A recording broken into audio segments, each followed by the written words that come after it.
এই ভিডিওতে দশমিকের সংখ্যা কিভাবে গুণ করতে হয় সেটা আমি তোমাদেরকে এখানে দেখাচ্ছি। তো দেখো এখানে 21.3 ইন্টু 4, অর্থাৎ আমরা 4 দিয়ে এই সংখ্যাটাকে গুণ করব। তো এই যে এখানে একটা সংখ্যাটা সেটা দশমিকে রয়েছে। এবার কিভাবে গুণ করতে হবে, আমরা প্রথমে তার যে এখানে পয়েন্ট রয়েছে বা দশমিকটা রয়েছে সেটা নিয়ে কোনো চিন্তা করব না, আমরা ডাইরেক্ট নর্মাল গুণ করার মতো তার গুণ করব। তো প্রথমেই দেখে নাও, এখানে 3 4 12, বা আমরা যদি ইংরেজিতে পড়ি তাহলে এখানে 3 4 12। এবার আমি যদি এখানে 12টা লিখি তাহলে 12-এর 2, তাহলে 12-এর 2 বসবে এখানে, 1টা রয়ে গেল আমাদের হাতে। এবার 4 1 4, আর হাতের 1 মিলে 5, তাহলে আমরা এখানে লিখছি 5। এবার 2 4 8, অর্থাৎ 4 দুগুণে 8, তো 8 লিখে ফেললাম। এবার দেখো, এবার আমার এই রেজাল্টের মধ্যে পয়েন্ট বসাতে হবে। এবার এই দিক থেকে, অর্থাৎ এই দিক থেকে ডান দিক থেকে বাঁ দিকে আসবো, কতগুলি ঘরের পর এখানে এসে পয়েন্ট রয়েছে, একটি ঘর, তাহলে এখানে একটি ঘরের পর এখানে পয়েন্ট বসবে। এই দিক থেকে একটি ঘরের পর এসে পয়েন্ট পড়বে। এবার তাহলে এখানে কিভাবে হবে, এবার পরবর্তী অঙ্কে কিভাবে হবে। এবার এখানে রয়েছে একটি পয়েন্ট, এখানে রয়েছে একটি পয়েন্ট, তাহলে দেখে নাও, আমরা প্রথমে পয়েন্ট বা দশমিকের কথা এখানে চিন্তা করব না, আমরা নর্মাল তাকে গুণ করব। তাহলে 3 4 12, 12 এখানে 2 বসবে, হাতে রয়ে গেল আমার 1, তাহলে এখানে 4 1 4, আর হাতের 1 মিলে 5। এবার 4 দুগুণে 8, তারপর এবার 2 দিয়ে করছি। আমরা নর্মাল গুণটা কিভাবে করে থাকি, এবার এই 2 দিয়ে তাকে করব, কিন্তু এখানে আমরা একটি 0 বসাতে পারি বা একটা ক্রস বসাতে পারি।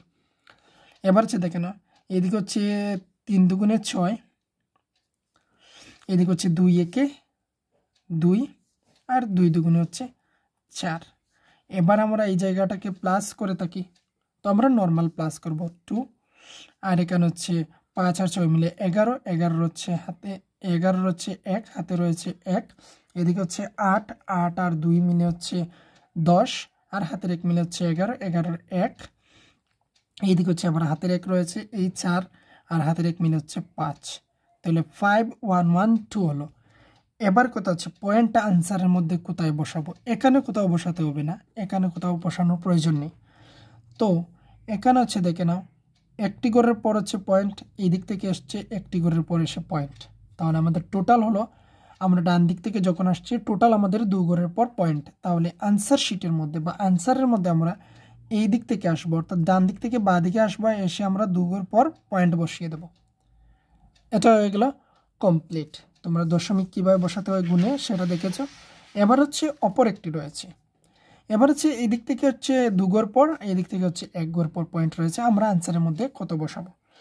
এবার দেখো সেম এখানে যা ক্যালকুলেশন করেছি তাই হচ্ছে, তারপরও আমি তোমাদেরকে আবার বলে দিচ্ছি। দেখে নাও, 3 4 12, 12 2 হাতে রয়েছে, এদিকে 4 1 4, আর হাতের 1 মিলে 5, তো 5, এদিকে 4 দুগুণে 8, আবার দিচ্ছি ক্রস, 3 দুগুণে 6, এই 2 1 2, আর এদিকে 2 দুগুণে 4। এবার আমরা করছি প্লাস, এদিকে 2, আর এদিকে 5 আর 6 মিলে 11, 11 1, হাতে রয়েছে 1, এই 1, এবং 8 আর 3 মিলে 11, 11 1, হাতে রয়েছে 1, আর এই 4, 1 মিলে 5, লিখে ফেললাম। এবার আমাদের এই পয়েন্ট বসবে কিভাবে আনসার শিটের মধ্যে। এবার পয়েন্টটা এই দিক থেকে এসে 2 ঘর পর পয়েন্ট, এই দিক থেকে 1 ঘর পর এসে পয়েন্ট, টোটাল কত ঘরের পর পয়েন্ট আমাদের ডান দিক থেকে বাঁ দিকে আসার সময়। আমরা টোটাল 3 ঘরের পর বা 3 সংখ্যার পর আমরা টোটাল পাচ্ছি। তো আমরা আনসার শিটের মধ্যে ডান দিক থেকে বাঁ দিকে আসবো, এসে আমরা 3 ঘর পর পয়েন্ট বসিয়ে দেবো, পয়েন্ট এখানে বসবে। এটাই ছিল পয়েন্টের যে পয়েন্ট বা দশমিকের কিভাবে আমরা গুণ করব। এবার তার মধ্যে ভাগ রয়েছে, যোগ রয়েছে, বিয়োগ রয়েছে, সেগুলি সম্পর্কে তোমাদের যদি জানার ইচ্ছে থাকে তাহলে অবশ্যই কমেন্ট করতে পারো, পরবর্তী সময়ে আমি ওইগুলি অঙ্ক নিয়ে আসবো।